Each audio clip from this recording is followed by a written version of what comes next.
de luz, nasce do amor. Que a gente aprenda o significado do que é uma aflição, do que é uma alegria. Aí a gente começa a entender o caminho que justamente esse homem, né, ele desenvolve a grande verdade dos objetivos de cada coisa das nossas vidas. Tá? Eu falei isso a semana passada e eu vou repetir agora, que cabe muito bem. Tá?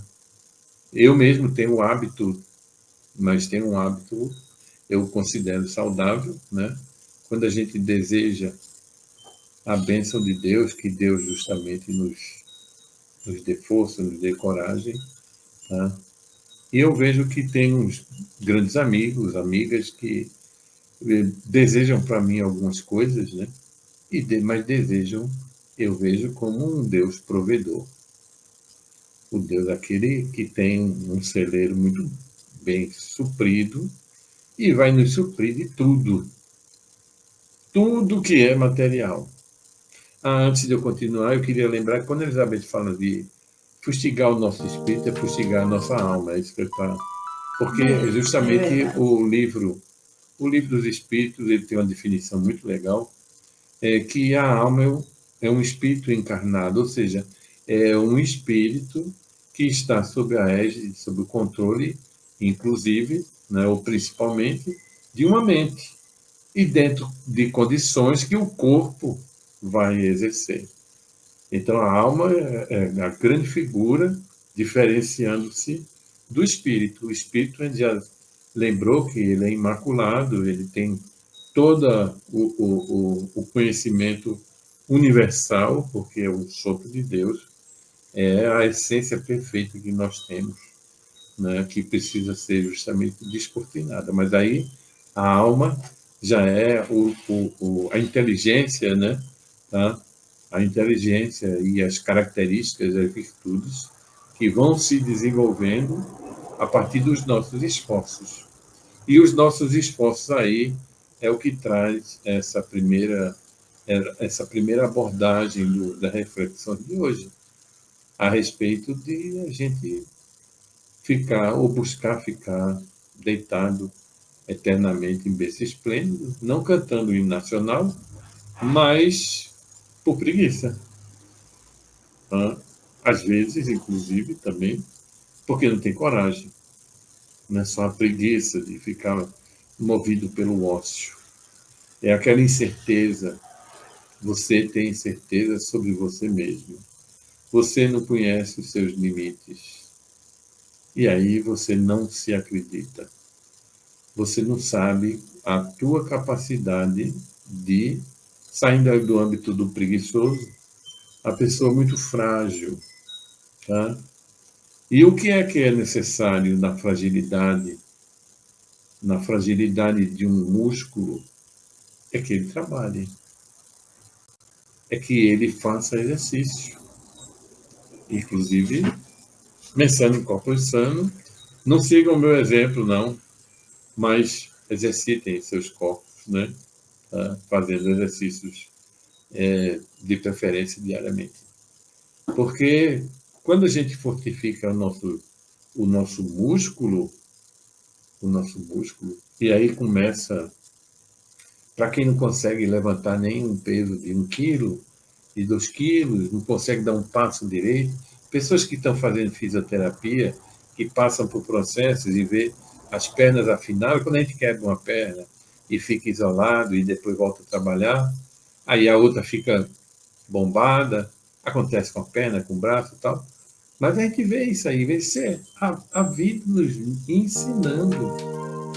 Então, através das nossas crises pessoais, né, nossas crises morais, quando é que a gente vai justamente exercitar essa musculatura cerebral? Primeiro, se a gente também não utilizar o cérebro, nosso cérebro fica gelatinoso e aí ele também não precisa desenvolver nada, né? E quanto mais a gente tem ideias, como dizia Einstein, né? O cérebro, a cada ideia, ele se expande e não retorna mais, né, àquela situação anterior. Tá? E aí acontece isso, eu estou falando desse cérebro, mas eu posso falar justamente da mente, já como da nossa alma. Tá? Então, através dessas aflições, tá? A gente não aceitar a injustiça, a gente fazer a nossa parte em tudo que a vida nos brinda, né? Para que a gente justamente tenha harmonia. A gente fazer a nossa parte, tentar até onde a gente alcança, podendo ser preso até num calabouço que, se for justamente a necessidade de uma jornada, vai ter um jeito daquilo se abrir, né? Elizabeth tocou nesse ponto. Em Atos está lá explicado quando Pedro foi preso, né? E como ele some. Fala em sumir, né? Como ele sai da prisão. Tá?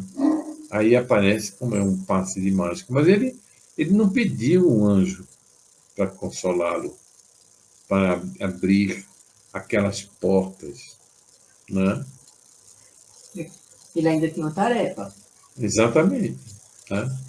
Eu sempre estou dizendo aí, eu estou pensando assim, se nós tivermos alguma tarefa para realizar, a gente vai ter oportunidade de realizá-la. Se eu me negar por preguiça, não tem mais finalidade. Quem não quer estudar, não adianta ficar indo para a aula, vai terminar saindo, né? Quem não quer, né? Mas aquele que ainda se esforça, apesar das suas grandes limitações, mostra que ainda tem um desejo, né? Mostra o seu lado perseverante, né? De desenvolver algumas características de virtude. Então, dá para ver que essa frase do Sermão da Montanha, né?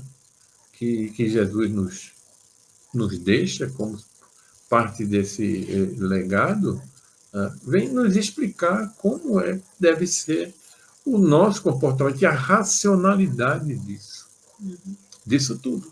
Né? Então, no texto, ele começa justamente, ela tocou nesse ponto já. Né?